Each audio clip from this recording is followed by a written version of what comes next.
মুসল্লিয়ানে কেরাম, সকলের প্রতি আন্তরিক সালাম।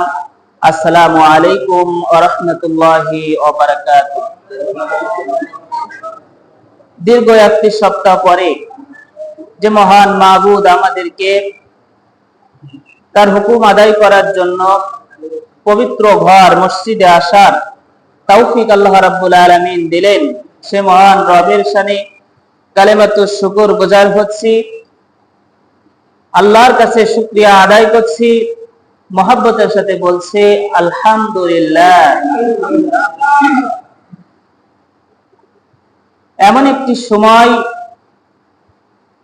আল্লাহর শুকরিয়া আমরা সন্তুষ্ট চিত্তে আদায় করতে পারলাম, যখন বাংলাদেশের মানুষ, প্রত্যেকটি মানুষের কাছে এ দেশ নিরাপদ, ইসলাম নিরাপদ, কোরআন নিরাপদ।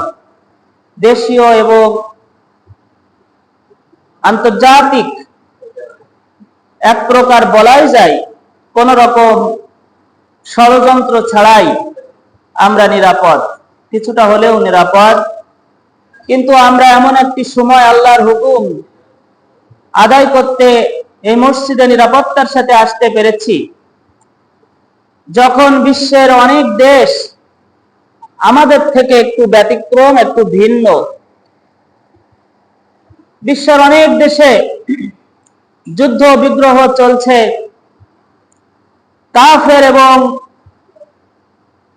কাফের মুশরিক মুমিনদের সাথে যে বিরাট যুদ্ধ চলছে। সে দেশের মানুষ তারা আজকে কোরআন শোনায় ব্যস্ত নয়, তারা আজকে নেকি অর্জনের জন্য ব্যস্ত নয়, বরং সেই বিদেশি শক্তিকে কিভাবে মোকাবেলা করবে সেই জিনিসটা নিয়েই তারা ব্যতিব্যস্ত, ঠিক না বলেন?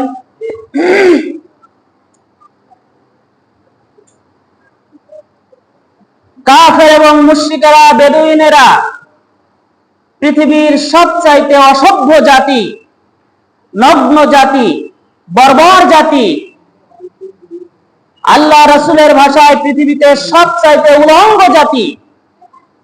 এই ইহুদি শক্তিরা একত্রিত হয়ে তারা বিশ্বের মুসলিমের তাহাদ্দিন তামাদ্দুনকে ধ্বংস করে দেওয়ার জন্য একত্রিত হয়ে ইসলাম এবং মুসলমানদেরকে এই পৃথিবী থেকে চিরতরে বিদায় করে দেওয়ার জন্য তারা যে এক ষড়যন্ত্র করছে, সেই ষড়যন্ত্রের সকল বাধা অতিক্রম করে হলেও আজকে আমরা পত্র পত্রিকায়, মিডিয়ার মাধ্যমে যেটা দেখছি, সেটা হলো মুসলমানদেরকেও আল্লাহ রাব্বুল আলামিন তার সক্ষমতার সাথে মোকাবেলা করার মতো তৌফিক দিয়েছেন। বিশ্ব গবেষকরা আজকে তারা গবেষণা করে বলছে, এখন পর্যন্ত যারা আন্তর্জাতিক রাজনৈতিক বিশ্লেষক, তারা বলছে দীর্ঘদিন ধরে ফিলিস্তিন এবং ইসরায়েলের ভিতরে যে বিবদমান যুদ্ধ চলছে, তাতে ইসরায়েল হেরে গেছে এবং ফিলিস্তিনের বিজয় হয়েছে। এটা মুসলমানদের জন্য সুসংবাদ। সাম্প্রতিক সময় আমরা লক্ষ্য করেছি ইরানের সাথে যে বিরাট ষড়যন্ত্র, সেই ষড়যন্ত্রের সফলভাবে ইরান জবাব দিচ্ছে। এবং এই পৃথিবীতে ইহুদি শক্তির ইসরায়েল রাষ্ট্রের জন্ম হওয়ার পর থেকে এত বিপদের মুখে ইসরায়েল পড়েনি যত না বিপদে ইরানে হামলা করে ইসরায়েল পড়েছে।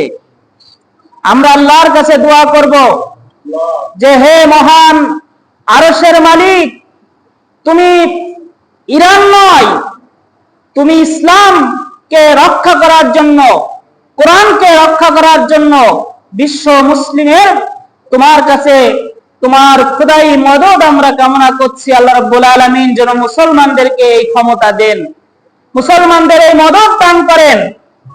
আমরা যত না সন্তুষ্ট চিত্তে, যত না নীরবতার সাথে, আমরা যত না সুন্দর পরিবেশে আল্লাহ রাব্বুল আলামিনের ইবাদত করার সুযোগ এখন পর্যন্ত আমাদের আছে, বিশ্বের অনেক মুসলমানদের তা নেই। ছিল এক সময় তাদের, এখন আর নাই। আমাদের এখন আছে, আমাদের থাকবে কিনা এটাও বলা অসম্ভব। সম্মানিত উপস্থিতি,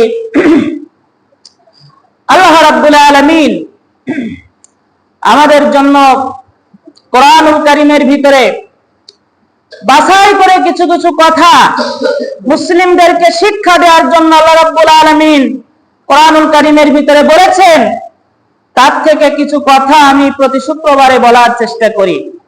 আজকে আমি যে আয়াতে কারিমা তেলাওয়াত করেছি, এই আয়াতে কারিমা বর্তমান প্রেক্ষাপটে আমাদের জন্য সবচাইতে দরকারি একটি আয়াত, আমি সেটাই তেলাওয়াত করেছি।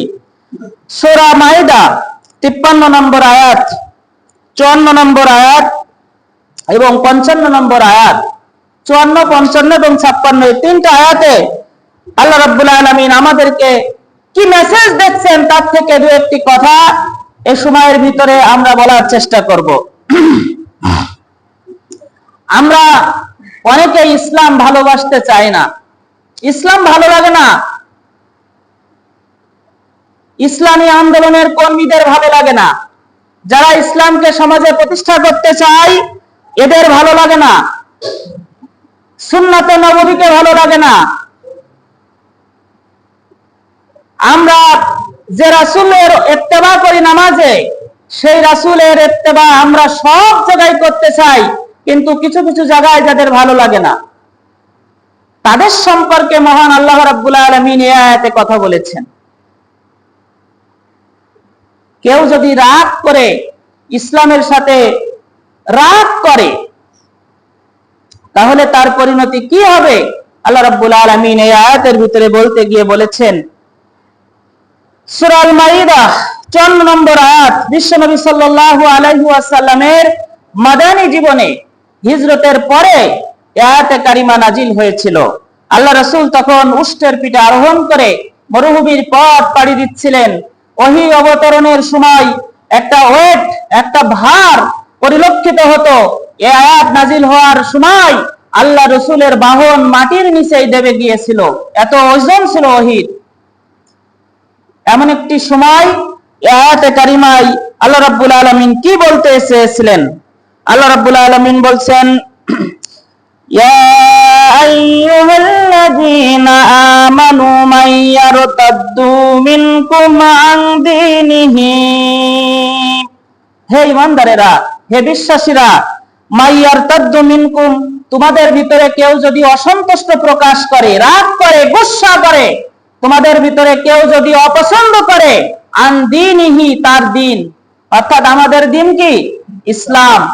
আমাদের ইসলাম যদি আমাদের ভালো না লাগে, ঈমান আনার পরে ইসলাম মানতে যদি আমাদের ভালো না লাগে, তাহলে আল্লাহ পাক কি বলছেন? ফাসাউফা ইয়াতিল্লাহু বিকাউমিন, তোমার যদি ভালো না লাগে তাহলে তোমার জন্য ওই জায়গাটা রব্বুল আলামিন খালি রাখবেন না, তোমার জন্য ওই জায়গাটা খালি রাখবে না, বরং তোমার ভালো না লাগার জায়গায় আল্লাহ রাব্বুল আলামিন আরেকটি মানুষ, আরেকটি জাতি, আরেকটি গোষ্ঠীকে ওই জায়গায় সেট করে দিবেন, যাদের দিয়ে রব্বুল আলামিন ইসলামের প্রচার আর প্রসারণ ঘটাবেন। বলেন সুবহানাল্লাহ। আপনি